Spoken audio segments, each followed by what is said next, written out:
in the Premier League. Erik ten Hag has to win. Lost 3 Premier League games so far. This is a must-win game. We've got a Palace fan joining us, and as soon as we get team news, we'll bring it to you. But Faz, we are together, dressed in black, Crystal Palace's funeral. Let's get going. Erik ten Hag has to win, doesn't he? Yes, he does, most definitely. A huge amount of pressure on today's game, considering how he played against Crystal Palace in the Carabao Cup. A lot of fans want Erik ten Hag to start the game off kind of like the team that we played midweek, but I don't think that's going to happen. We probably played the best football in Erik ten Hag's career in Manchester United, I would say. It was probably that good. Other than the Spurs game that we played last season at home, I think this game... I think that's a bit much. You reckon? A bit much. I thought it was really good. Really good. It was total football, total control. We did well, but I think games like, for example, you know, Barca last year... Yeah, but from a scoreline and an overall performance, it was really good. I mean, it was probably the most convincing win. Barcelona was great, but Barcelona also had a penalty when they played against us at home, don't forget as well. Yeah. I think just overall total control of the game, it was, and people say it's Crystal Palace's B team, but it was also quote-unquote our B team. I don't like to say B team. I think they had less changes than we had made anyways. Well, the only first team players we had in was Varane and Casemiro, really. Yeah, exactly. Mount as well. But you know, funny thing is, the last time Crystal Palace beat us in 2022, we had Dalot on the pitch, Lindelof on the pitch, Bruno Fernandes on the pitch, and Hannibal Mejbri on the pitch. And Crystal Palace beat us 1-0 in that game. Zaha had scored in 2022. Hannibal played then? Yeah. Wow. Yeah. Interesting stuff, guys. Interesting stuff. I don't know how what happened then with us going live, but hopefully it went smoothly for you guys. But yes, we are here for the build-up show, Crystal Palace and Manchester United. Tell everybody, Faz, because we were having a little chat off camera, how much does Erik ten Hag need to win this game? Not just win, though. He needs to really silence any doubters that are there for, you know, any Man United fans that have some sort of question mark over his performance so far this season. He needs to really establish authority in the league by saying, you know what, yeah, we've had a shaky start to the season, but remember when Pep said about Manchester United that once we find that rhythm, this could be that point where we start showing that we have rhythm. And he needs to not just win today because, yeah, we could get 1-0 wins and whatever, but it needs to be convincing. It's time now. Amrabat is here, Mason Mount is here, Marcus Rashford, Hojlund, you know, Pellistri's got good run of games, Garnacho is there, he's got top players, Lindelof has looked sharp, everybody's looking okay. He's got the odd injuries in position. That Lindelof volley that he saw, I don't know what it was. Was it a volley, was it just a shot from outside the box? It was going in that, it was smooth. But, I mean, you are right, we are getting... I mean, we've said we've got injuries back. We've had 2 in, 2 out in the sense of Varane and Mount are back, but now Martinez and Reguilon are out. Yeah. So it's frustrating. We will talk a little bit about the defence in a second, but we are going to bring you a Crystal Palace fan to talk to us all about the game and give us his side of the story, which we always like to do on these build-up shows. We have Dee with us. Dee, are you there?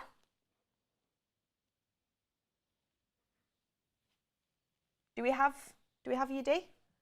Are you there? Can you hear me? I don't think he can. No, I don't think he can hear us. I don't think he can hear us. We'll let you work. So we're having some technical difficulties today, aren't we? We're having some technical difficulties today. I hope Manchester United don't have technical difficulties today. No, you can't hear us, Greg. Yeah, you know what? We'll let the producer sort that out. Are you there? I can hear you lot now. Can you hear me? Yes, you can hear me now. We have got it working, finally. Dee, thank you for joining us on the build-up show. Lovely to have you on. I mean, I was speaking to you yesterday on your channel, and I want to get your thoughts on the game too. Obviously, just give us a little bit of your thoughts about the Carabao Cup game and how different do you expect Palace to be today? That was embarrassing, honestly. I don't even want to think about it again.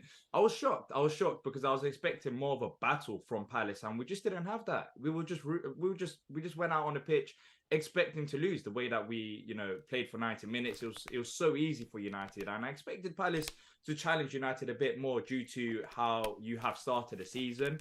There's a lot of issues on and off the field, so I thought this was, you know, it might be a good opportunity for Palace to try and do something, and we just didn't do it. And it was disappointing to lose that game. But in a way, you can look at the positives. Hopefully this does come true. And I'm expecting a reaction now. I'm not expecting it to be that easy. You know, we have faced United before at Old Trafford, got a result. I'm not expecting us to go and get a result at Old Trafford, but I'm expecting Palace to shock United in a way. I'm wondering if there will be complacency from the players, because genuinely, if I was a player, I would be walking into this game thinking, if it's going to be that easy, I don't even need to try, because the United players didn't even need to. It was that simple. Yeah, I agree with you. I think what happened in the game midweek is there was some United fans maybe going a little bit overboard with how well we played based on the fact, I mean, I think we could all see it, that Palace team, for me, just didn't seem like they didn't really care about staying in the cup, to be honest with you, the way that they were playing. I think maybe they showed us a little bit too much respect. Would have been better to go at us a little bit more. But how do you think today you'll do that game plan where you sit back and hit us on the counter? Do you think that will be the approach? I think it will be the approach, but I think you should see a different Palace side, because first and foremost, Mark Gahey, who's an England international, didn't play in that game. Joachim Andersen, who's been very important for us, also wasn't starting. We had Rob Holding, who's now second choice at Palace, behind them two, where you know, he was in the same position at Arsenal as well. So we'll have a stronger 11 in terms of Eze. He will start the game as well, but we're still missing a few key players, and we have been all season long. The likes of Elise ain't there. Of course, Zaha, he left us as well. So our attack without Edouard as well, who's been scoring goals this season, is not that strong. But then on the counter, with the likes of Eze, and you put a capable right back, when I say capable, still Joe Wood is not a massive upgrade on the final plan, but it's still an upgrade. I'm expecting Palace to be much more solid defensively than we did, you know, against Man United on Tuesday, because as I said, that was not Palace. I have not really seen Palace lose 3-0 under Roy Hodgson. We're always tight. The problem that we have is that we might struggle to score goals. Not that we're conceding 3 goals and making it that easy. So with a stronger 11 than we had on Tuesday, I'm expecting more of a battle, 100%.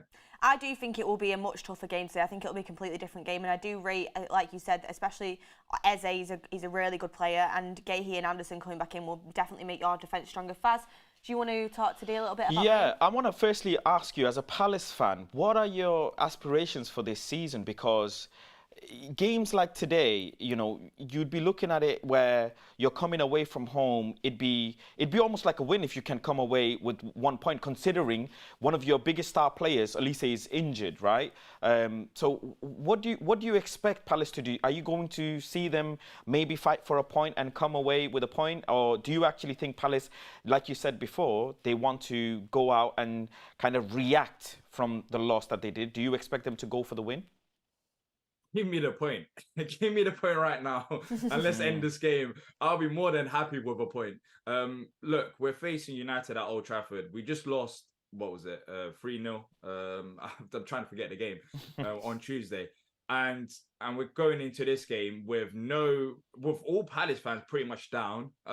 Roy Hodgson did say that we've basically done no work ever since the game on Tuesday, because we arrived Wednesday morning and we haven't had enough time, which is baffling in itself. I mean, surely we should make plans around that. So we've done no work since that game. We suffered a heavy defeat, just, you know, by result and performance as well. So give me the point. Give me the point. I'll be more than happy to have 0 shots on target and leave Old Trafford with 0-0 point. Because we just need to we need to try and get something out of this game. We do. Not because it's, of course, you don't really expect that as a Palace fan going away to Old Trafford, and normally I wouldn't, but that cup game makes this game way more interesting in terms of what I'm expecting from Palace players, because they also said that Roy Hodgson, and you never really see this, Roy Hodgson sent a message out to all the fans that travelled, saying like he's sorry about the result. He personally, you know, sent that message to, I think it wasn't that many people, but, you know, traveling on Tuesday, on a Saturday as well, is hard to do, especially with the crisis that's going on. So, you know, he even sent out a message. So the manager knows it, the players know it. So everyone's on board saying that was genuinely pathetic, regardless of who the opposition was. So in this game, I'm expecting us to be solid defensively and try to at least get a point. And I think that's what we'll play for, but then try hit Man United on the counter, which we didn't really do. I do think it will be tougher for us to score today. Roy Hodgson will be going there thinking, you know, 3 goals down. He'll be going in with that game plan to keep it tight, like you said. But Dee, I need to ask you, because I always like to ask opposition fans, I wanted to ask you, where do you think United's strengths are and where do you think the weaknesses are for Man United? What do you see as a kind of, an opposition fan looking in, a little bit of a neutral kind of looking in, saying, this is where United are strong and this is where they are weak and that's where we can get at them? I think United, in terms of weakness, sometimes it's on the counter, it's defensively. I think that's the main weakness for United, and that's why I expected a bit more from Palace than just have one shot on target in the 70th minute, even though it was at Old Trafford, because we have seen lots of problems there. Funny enough, United's midfield, I think with Casemiro there, I think he has struggled a bit this season, and that might be down to lack of support around him. And now Amrabat going into the fold, I think that should improve the midfield. It depends on where he plays, but he was inverting into basically further than Casemiro. He was playing left back, then he's going towards the right wing at times. So I think Amrabat giving the support should add a bit of strength to United, and it's the attack that I'm worried about. Rashford, okay, he hasn't been maybe as great so far this season. For me, I think he should be playing out wide and cutting inside. And you have had a few problems where hit and miss with attackers. Hojlund's going to be interesting to see what he does in the Premier League this season.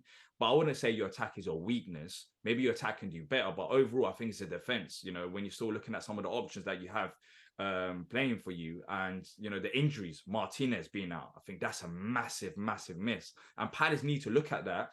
And yes, give respect to Manchester United, because Manchester United are still the favourites and will be the favourites regardless of injuries or not, because of playing at Old Trafford and it's United.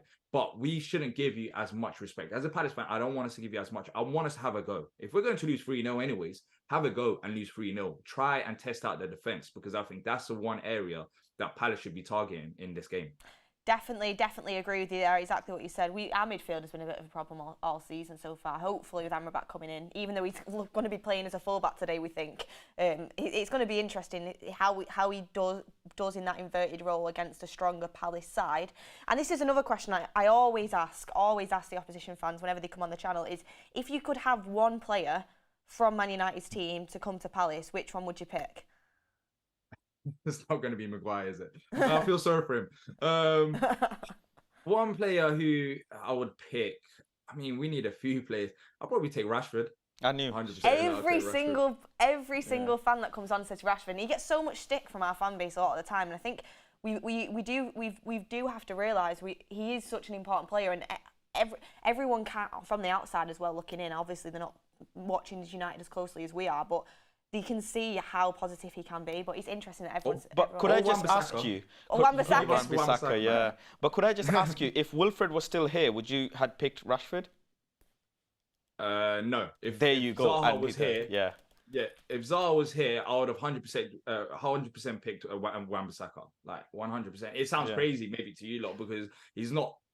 I don't think he's a bad player, but and he's improved under Ten Hag. I know he's had a rough spell at the start, but we need a right back. That's our weakness in this game. Regardless of if it's Joel Ward or Nathaniel Klein. Joel Ward is better than Nathaniel Klein, but how many teams does Joel Ward get into in 2023? Our backup is Nathaniel Klein. We haven't replaced Wan-Bissaka ever since we sold him to you lot. And it's been pathetic because we've neglected that position for ages, for years. Like, it's been a while since you lot had Wan-Bissaka, and we still haven't strengthened it. So it might not sound like the most exciting position, or you do have better players that I could pick. But if I'm looking at Palace's squad and the areas that we need to desperately strengthen on, I think it has to be right back, because it's so weak. So if you still want to sell Wan-Bissaka to us for maybe half price, £25 million, we're happy to take him. Let me ask you as well. Weird that there was them rumours last year that you were go back there. Yeah, let me ask you as well. How much pressure is on Eze for today's game? Because when he came on in the Carabao Cup fixture, he looked sharp. He looked like he was going to be the outlet for anything for that game for you guys. So how much pressure is on him to try and almost carry this team on the counter-attack? That's the problem. We don't have any other creative players. So if I'm United, I'm looking at Palace's side and I'm saying, stop Eze. That's it. You have to stop Eze. And then you have to expect a miracle from Jeffrey Schlupp, which I think as Palace fans...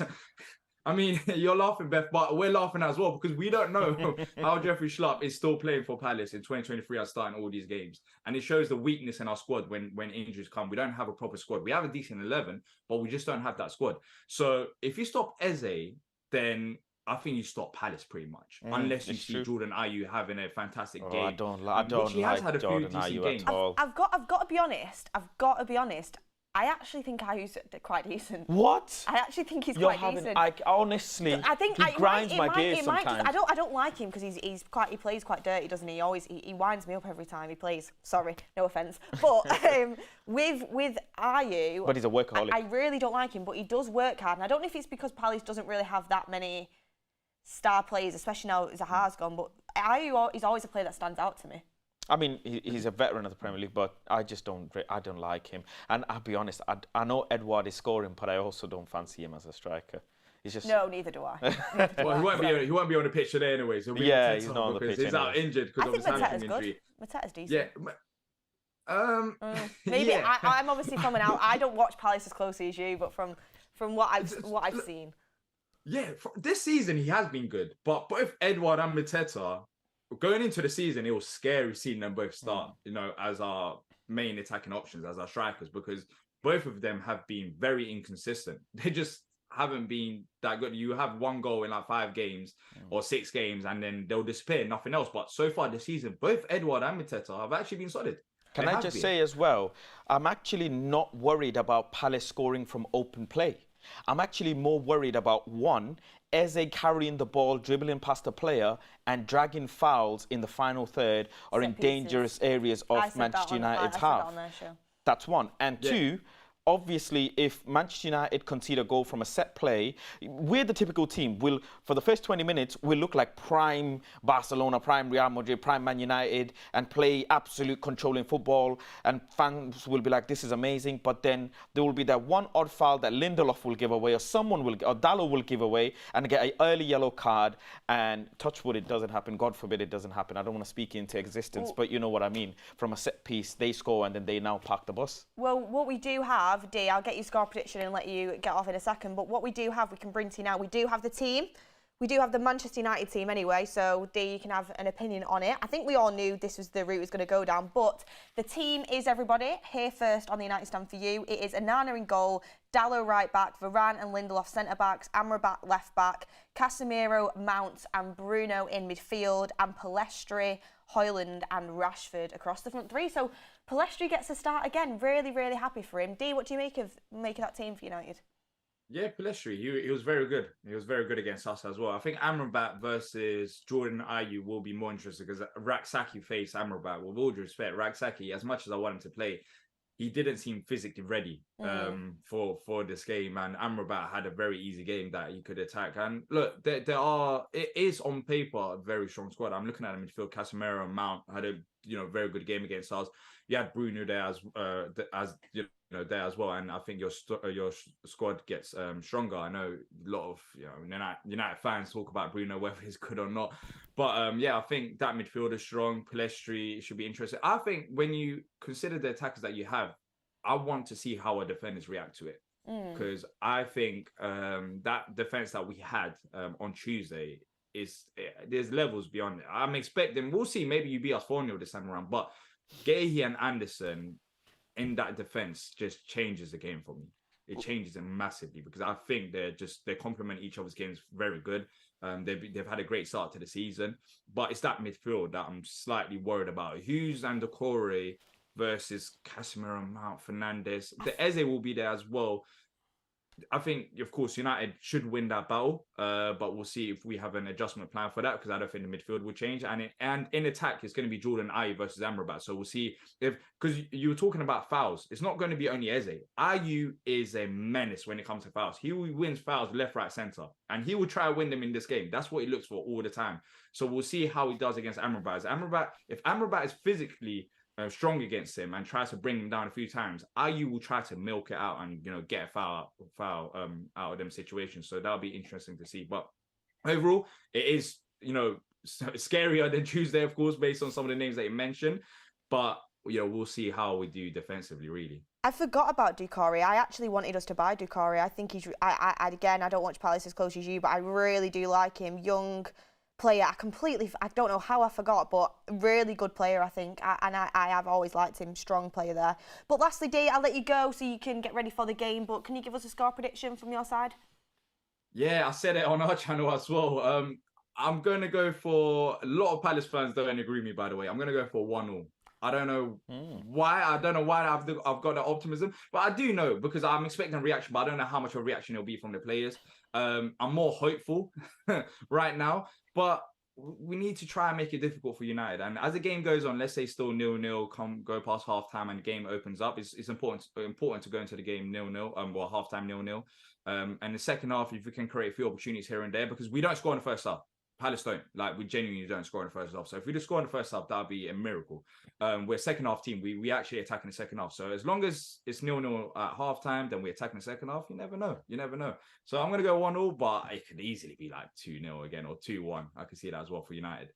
Interesting stuff. You've got to back your team. You've got to back your team. But anyway, as I always say, I wish you the best of luck for the rest of the season. We'll definitely do something again.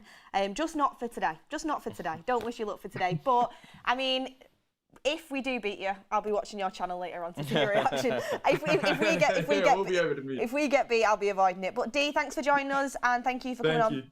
Enjoy the game. Take Bye. care. See you later. Bye. I mean, interesting thoughts there. Really, really intelligent when talking about Crystal Palace. Obviously, he's a big Palace fan, but I thought that we got some really good insights, like Palace don't score in the first half. That's something to take notice of. The fact that Palace, do usually keep it tight and they are hard to score goals against. Obviously, a lot of people have come into this game saying United are going to win them like 4 or 5-0. We can't have that complacency. But guys, before I get Faz's thoughts, I do want to just give you the bench as well. So if you are only just tuning in, we have got the team for you. It is Onana in goal, Dalot right back, Lindelof and Varane, Amrabat left back, Casemiro, Mount and Bruno in the midfield, Pellistri on the right, Hojlund up front and Rashford on the left. And we do have the bench for you here as well. The bench is Bayende, Maguire, Martial, Eriksen, Garnacho, Donny van de Beek, Evans, McTominay and Hannibal. So interesting there, looking at the bench. We've actually got some decent options off the bench there. And we have Palace's team as well. Would have been nice to tell Dee that while he was still on here. But Palace's team is Johnstone, Ward, Mitchell, Gahey, Ayew, Eze, Mateta, Schlupp, Anderson, Hughes and Decore. Interesting team. Interesting team there. Obviously quite a lot more solid defensively, that Palace team, but they have got, again, the likes of Eze and Mateta and Ayew on the break for them. But Faz, looking at Man United's starting 11, a lot of people have been critical of whether Mount and Bruno can work together in the same team. Yeah, I have, yeah. In the midfield today, big test for them, isn't it? Huge. I'm excited, but I'm not excited. I'm excited because I want to be proven wrong. You know how I've been saying that they can't be on the pitch together. So I'm excited to be proven wrong. And I absolutely cannot see Manchester United conceding a goal. We cannot concede a goal today, point blank period. And this is where the energy comes in from Mount, the energy comes in from Bruno, trying to win the ball back, keep the ball in their half, keeping a high line throughout the game. What's going to be interesting is who holds that position next to Casemiro.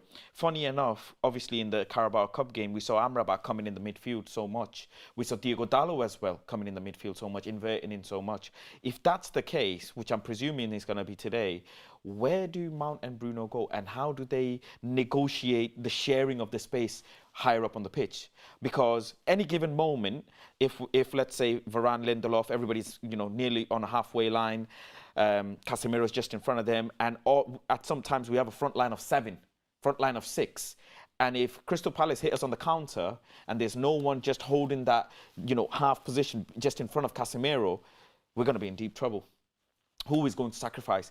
And it needs to be the reason why I say the key word is negotiation, because at times Bruno has to be unselfish and drop in, and at times Mount has to be unselfish and drop in.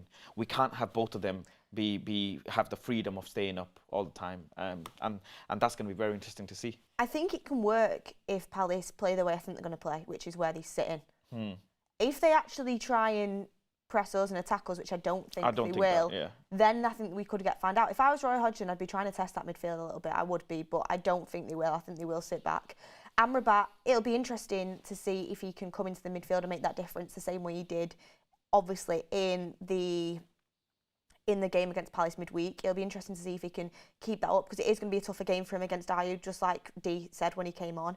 And you know, it's all right doing it against that Palace side. Can you do it? Can you do it now? So that'll be really good to see. And if he can come in inverted and play the way he did, that'll be so good for our midfield. And it'll be up to the back line. I think Varane there is such a leader, so he's going to help us a lot. It's up to that back line to figure out who's dropping in as well, because we saw when Amrabat moved inverted, Dalla would drop into a back three. Sometimes Casemiro would drop into a back three.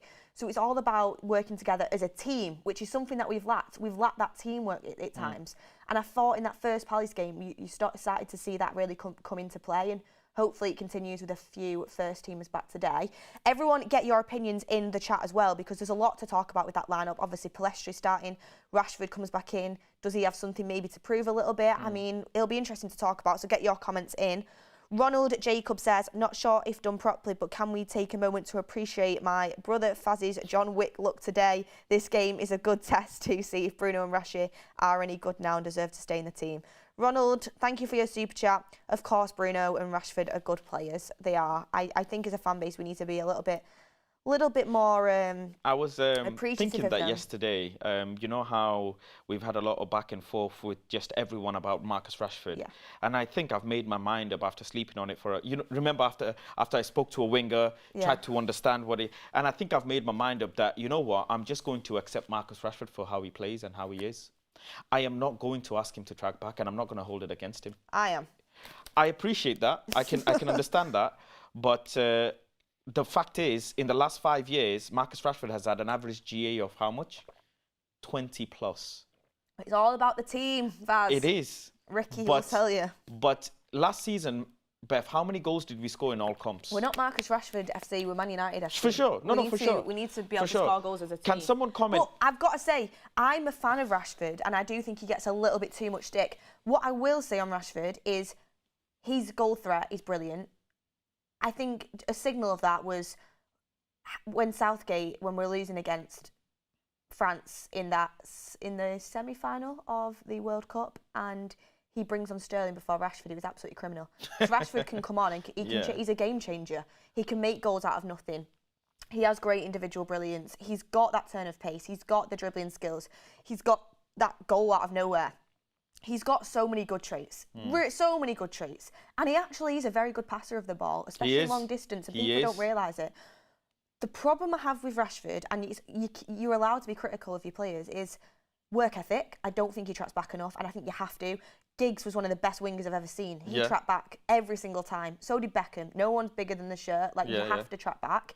And the other issue I have is decision making. Yeah. 2 issues that can be solved with hard work. Yeah. Hard work. All you have to do is, decision making's hard. Obviously, it's a lot of in the moment, split second. Football IQ is something that can be worked on. Though I don't believe in this myth that you can't work on it. I agree. You can work on it, but one thing that can be cleared straight away is the tracking back. Just get the fans. It gets the fans on your side. You love to see it, but don't know if Ten Hag's told him to play that way. I highly doubt it. I think so, because how on earth is he on the second half of which game was it? Was it Arsenal or Brighton? I think, and he's on the manager's side and he's not tracking back, and the manager's not said anything. I'm telling you, it was weird. It was very weird, and he does it game in, game out. By the way, and the reason why I say that, Beth, is because against Brighton, how many shots did he have? Like double-digit shots, right? Against Bayern, how many did he have? Like next to nothing. Clearly a big difference. Yeah. Because he's being told, don't just hoof the ball, don't just smash the ball, pass and create. He headed the ball down for Rasmus Hojlund.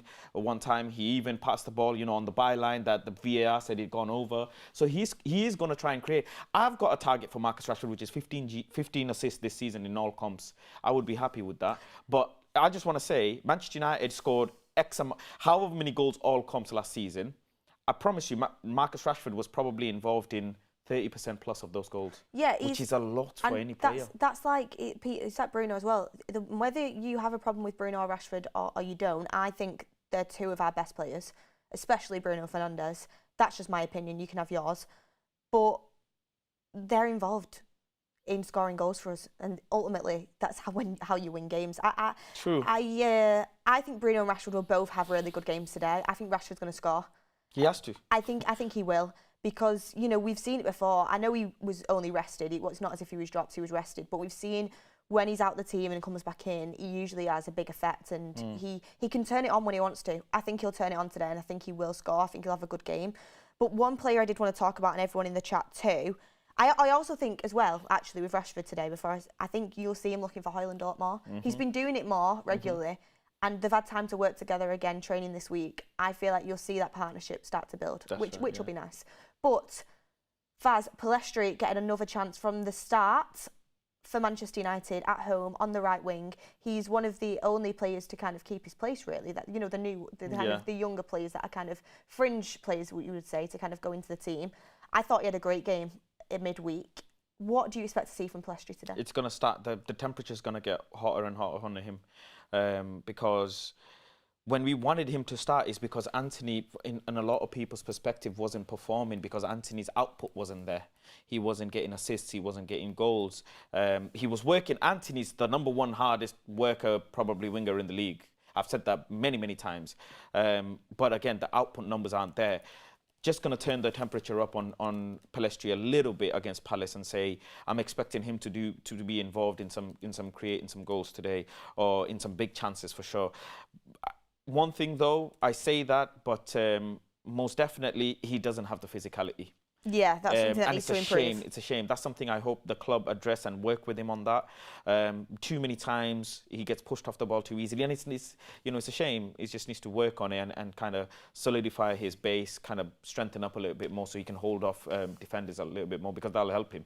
But I am also very much interested to see if Pellistri doesn't get a goal or an assist or whatever, I'm not going to hold it against him as well. I'll tell you why. Because Diego Dalot, the partnership he has with Diego, if you notice certain phases of play, definitely building there. Yeah, certain phases of play. The last game, by the time the ball has been sprayed to Pellistri and Pellistri's brought it down, Dalot's already gone inside. He already knows as well. He already knows he's there. And Pellistri already knows where I need to set the ball up. That's how the goal came anyway. So it's great from Dalot, that. Yeah, those phases and those patterns of play is what I'm looking forward to. So his involvement in the game overall, I'm just looking forward to. If he can get a goal and an assist, that'd be great though. With Pellistri, I think what's exciting as well is, for example, when he played against Bayern Munich, he should have had a goal. It was for me, borderline penalty with Alphonso Davies, and fantastic defending. I'll just say he was. I mean, Ten Hag said he couldn't defend. He clearly can. He just did, I mean, Pellistri should have scored then, so he's in the right places. Against Palace when he played midweek, he should have scored. He should have shot earlier. Again, I think that one was a penalty, but he should have shot earlier and could have scored then. So he's getting in the right places, and he's in the right place at the right time. That pass through to Dalot was great. So I expect more from today. Physicality is probably the one thing where I'd say he needs to work on. Does get shoved off the ball a little bit too easily sometimes. But I'm really excited for him. I think there's a player there. And like Ricky would say, he's a right winger, a proper right winger playing on the right. No Mount on the right, no Bruno on the right. They're in the midfield. We have a right winger playing on the right. And it's good that Ten Hag is giving him this opportunity. And with Anthony coming back into the team as well, training again, Pellistri's really got to kind of fight today to kind of keep himself in the mind of the manager. Because Anthony's back. Yeah, so it'll be exciting to see how he performs today. But I wanted to talk to the chat as well. Let's get a few comments in saying, I hope Mount and Hojlund playing well together in this match. Play Wan-Bissaka right back and Dalot right wing, someone said. Rashford is a selfish player. Get your comments in and we'll read as many out as we can. Get your thoughts in the chat, of course. But a lot of pressure on Mason Mount as well. I was about to bring that up to you, Faz. I think Hojlund can get more opportunity with Mount in there. He's got a great pass on him, good at set pieces, which is nice to see, having someone who's good at set pieces in the team. I think Mount's got a lot of pressure to perform today because he had a good 45 minutes, obviously, at Palace in the Cup, but he's got to perform in the Premier League. He does. How do you think he has a positive effect on his team today? Firstly, he needs to be taking the free kicks and the corner kicks. I've just seen too many of Bruno's free kicks and corner kicks that I'm not. And funny enough, he got an assist off Casemiro's header the other day. But still, I've seen far too many corners from Bruno Fernandes that don't work. And also, I think with Mason, I would prefer him to be linking up with the striker, linking up with Rashford further up on the pitch, because, with no disrespect to Bruno Fernandes, but I just think Mount's first touch is sharper. His first touch is just so subtle and soft.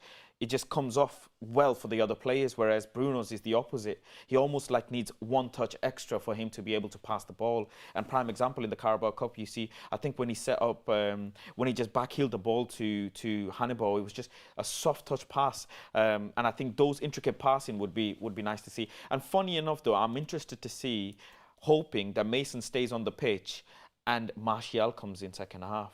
And letting Martial link up with Mason as well and see how that does, because it might be that Mason ends up on the score sheet if that's the case, because when Hojlund is on the pitch, it's just about feeding Hojlund. When it's Martial, it's a bit different. So yeah, I'm excited to see that. But set pieces, Mason has to take them 100%. Do you think Hojlund needs to score today? First Premier League goal?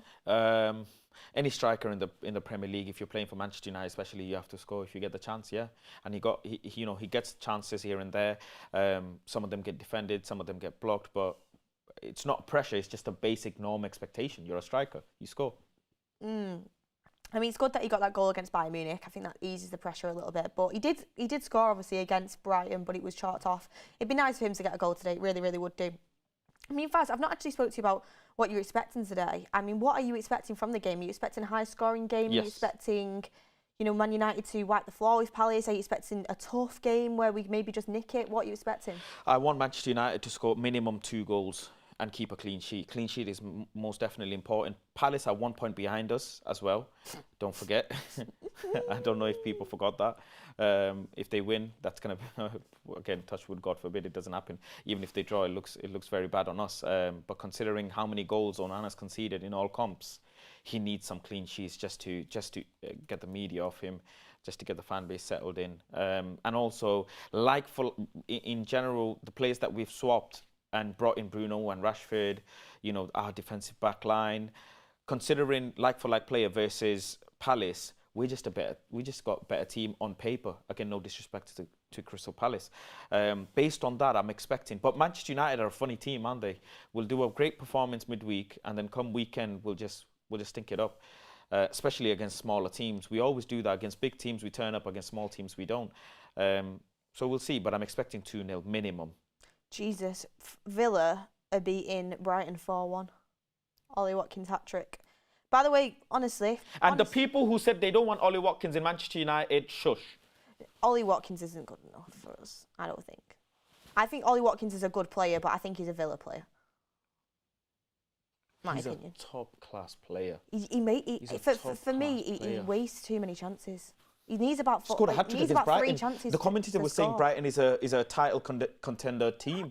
Last game when they beat us. This is another thing as well. This is another thing. De Zerbi's lost now to Athens, that team in the Europa League. He lost to Chelsea, who were diabolical, and now he's getting spanked 4-1 off Aston Villa. Aston Villa are a good side. Do not get me wrong, they are a good side under Emery.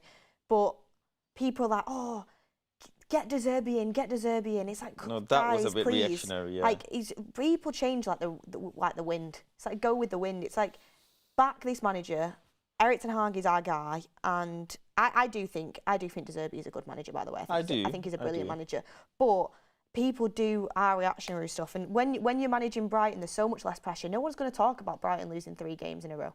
No one's going to talk about it. I don't know if it was in a row, but they've lost 3 games. But they're becoming a talking point in the league anyways. Yeah. They've established themselves, but that's the beauty of the Premier League, as they say, right? Anybody can beat anyone. Nobody expected Aston Villa to score 4 goals against Brighton, but here we are. Yeah, they got beat by West Ham as well. I mean, at 3 goal as well at home. Villa are a good team. I had a bet with my dad actually that Villa would come above Brighton this year, and I thought I was I thought I was going to lose it. But what made you? Because me and my dad were having a conversation. We always have like these bets at the start of the season. We just will say, oh, we'll take you out for tea or whatever. But we were saying, we had this I was saying Villa are going to be really good this year under Emery. They've signed really well. I think Diaby's a great signing. They've signed well. I was like, Villa are going to be really good. And he was like, I bet you they won't come above Brighton. And I went, I think they will this year, Dad. I think they'll come above Brighton. So we had a little bet on that. And start of the season, I thought, I'm going to lose this. Brighton were getting beat. Sorry, not Brighton were getting beat. Villa were getting beat. And then Brighton were steamrolling teams, and now it's looking a little bit more in my favour. I think Villa are very close to them in the league now, so it'll be interesting. But this is the build-up. Yeah, but the thing is, people were going crazy over Evan Ferguson's hat-trick. Like Evan Ferguson, yeah, he's young and obviously it's fantastic for his age, but Ollie Watkins is very underrated because, yeah, he misses chances for sure. I can agree with that. But the sheer amount of work rate this guy puts in and the pressing that he does is fantastic. And to score 3 goals against Brighton is no joke. We'll get in the comments. Get in the comments if you would take Watkins at United. Personally, for me, I wouldn't. I think he is a good player, but that's where it ends. Good. I don't think he's top class. I don't think he's ever going to be top class. I think he's a good player, and I think he's a good player for Villa. For me personally, not a top level striker, which is what you should be aiming to be at Manchester United. Obviously, Hojlund's only young, but I think he has the potential to be that in the future. But yeah, for me, I just see Ollie Watkins. He needs about 5 chances to eventually score, and I can't deal with that. Sure. Yeah, I want my striker to put it in the back of the net. But what people say no to Watkins in the chat. Faz, a few people saying they would take him. He wouldn't be my if we did have him, he wouldn't be a starting player. He just scored a hat-trick today. I know. Do you know, this is again Beth jinx. I honestly have such a jinx. I did my wild card. I had Watkins in at the start because I always, even though I don't think he's great, I always have Watkins in my fantasy team because, you know, he was for Villa. Like, he does score goals eventually when he takes the chances. I had Watkins in all season. Did my wild card last week. He's not been scoring, scored the last 2 game weeks since I've taken him out and now got a hat-trick. It's honestly, everything I do always goes against me. I had a Nana in goal, who conceding goals for fun, took him out, we got a clean sheet against Burnley. I honestly am the biggest jinx with stuff like that. So if you want to know how to play fantasy football well, just basically do the opposite of what my team ends up being. To be fair, I'm actually doing all right this year. I'm beating you anyway. I think I'm like second in the United Stand League, but that's where we're at. You know what, funny enough, someone gave me a stat yesterday about Onana and Jan Sommer. Oh, God. You're looking for any way to bring Onana down, you. You secretly always do. And it was very funny. It was very because they sold Onana for 50 mil, got Jan Sommer for, 5, something like that. And Jan Sommer's conceded nearly half the goals. They play very different football. Yeah. Inter Milan and Man United play very different football. I mean, he's just a stat, but he made me sad. Onana had one of the highest save percentages in Europe last year, and they got to a Champions League final. Come on, Faz. I would take Onana any day over Jan Sommer. Anyway. I know, but it just stats are funny. That's all. It's just a funny stat that someone had told me about, and they obviously like to hear a lot. I mean, Tony way better than Watkins. People are saying absolutely. Tony's definitely someone I'd Yeah, Tony's class. Ivan Tony's class. That's the player. But Ivan Tony wants Arsenal, doesn't he? I think he'd go anywhere that'll take him, to be honest with you. That's a top team. He probably does want Arsenal because obviously they're doing well and he wants to stay in London. 5-1. I think that'd be... God, it's 5-1 now. Don't tell me it's Watkins again. It must be a freak result then, because Brighton must have just put down tools at this point. I mean, did you see the team he puts out? He rotates too much, in my opinion. Goalkeepers as well. Someone just tweeted saying De Zerbi should replace Ten Hag. He plays way better football. This is what I mean. People go with the win so much. So, is it Watkins again? If it is, I honestly, I need to see what it is. Who was it? Who was it that scored for Villa? Someone tell me in the chat. But Faz, I mean, it'd be nice if we could score 5 goals. Can we? Are we that type of team? We're not, unfortunately. Are we that type of team? I mean... Like you said, I don't think we've ever scored more than 4 in a game under Ten Hag. Yeah. I'm yet to see Manchester United be that team where I don't think we scored more than 3 under Ten Hag. I was thinking which game in a game? Mentioned 4. I think 3. Because we just obviously scored 3 against Bayern, didn't we? We've not scored 4 yet. But it's not just about scoring goals. It's about scoring goals and still keeping a clean sheet. I just, I'm gonna keep saying it. Clean sheet in the league is so important, so important. It's just as much important as scoring goals as well. Yeah, scoring wins you the game, but clean sheets can help you, secure top 4. Can help you win the Premier League. Can help you in numerous different positions. Just as much as scoring can win you games, clean sheet can help you stay in a game as well. So Jacob Ramsey was the scorer. Interesting stuff. He's a good player, good young player. Tony wants Liverpool, says Lee Jays. He said it on Diary of a CEO. I watched that. Liverpool or Arsenal? I watched that Diary of a CEO. I think he was always a Liverpool fan, but then he was saying he likes the way Arsenal play. Yeah. Then Stephen Bartlett was like, well, you should, come to United. He was like, I'd be open to that as well. He'll go anywhere that'll give him a good contract, and it is obviously a team that's playing Champions League But football. you know what? I want Manchester United to exploit the the situation that's happened between Victor Osimhen and Napoli. That'd be interesting. The player clearly is unhappy. Napoli, what they've done, in my opinion, is actually disgusting. And Manchester, and I think the player should put a transfer request in as soon as possible. Player should leave. As tweeted, it should leave ASAP. Yeah, I think the player should leave, and Manchester United should be in for Victor Osimhen without a shadow of doubt. We won 4-1 against Chelsea back end of the season, so we have scored 4. We've not scored more than 4. Tapon says United must sign Paulina and Theo Hernandez next. Not my picks, but interesting. I mean, Paulina would be is such a good player, but I mean, we're not. But we're all not these gonna players, who's gonna start? That's what I mean.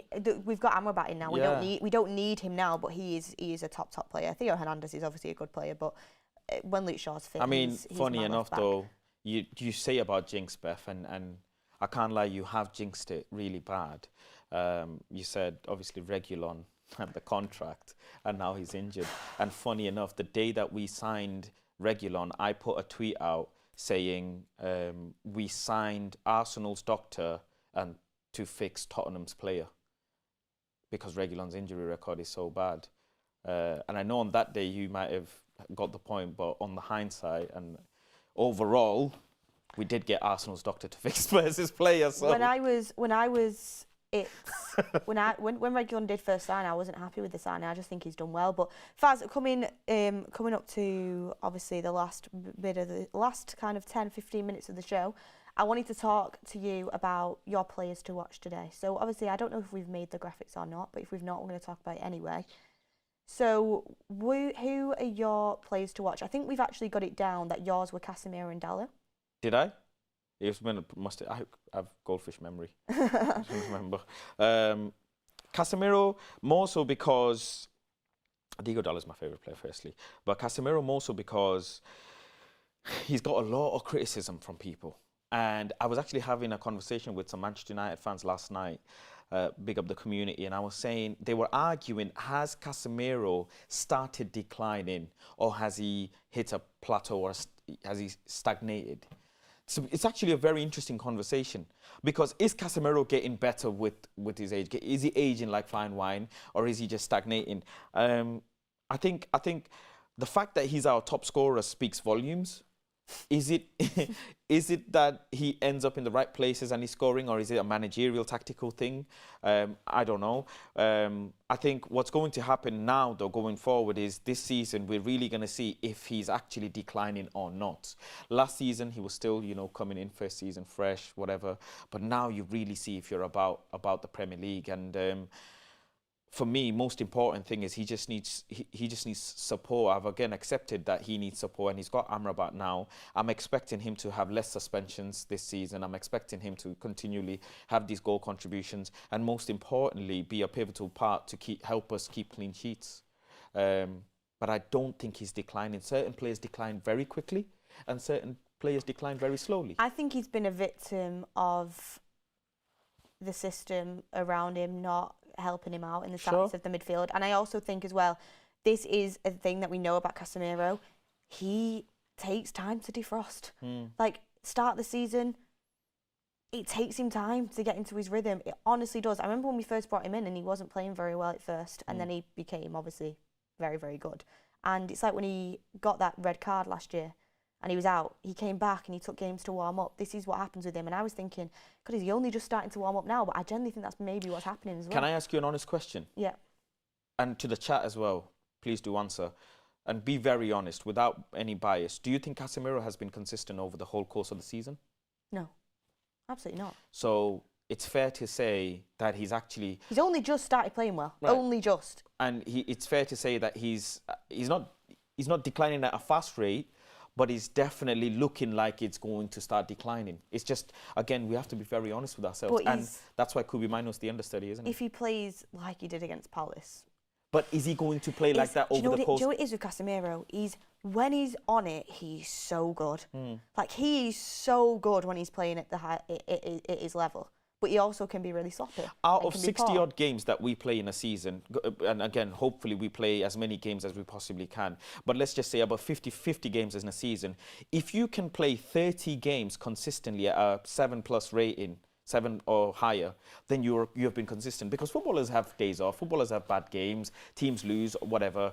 But has he been consistent for 70% more of the time throughout the course of the season? Is the big question. I'd love to know. This is what I used to say about. What I used to say about Casemiro as well is when people having the debates over, Rice or Casemiro. I do think Rice is he is a very, very good player. But I was like, with Casemiro, you get the goal output from a How weird is that? You get the goal output. But Danny Sharma Rodri says, as well. Rodri's goal. Rodri's top. Rodri's the best CDM in the league. He is. I'm sorry to say. It's unfortunate he plays for City, but he's so good.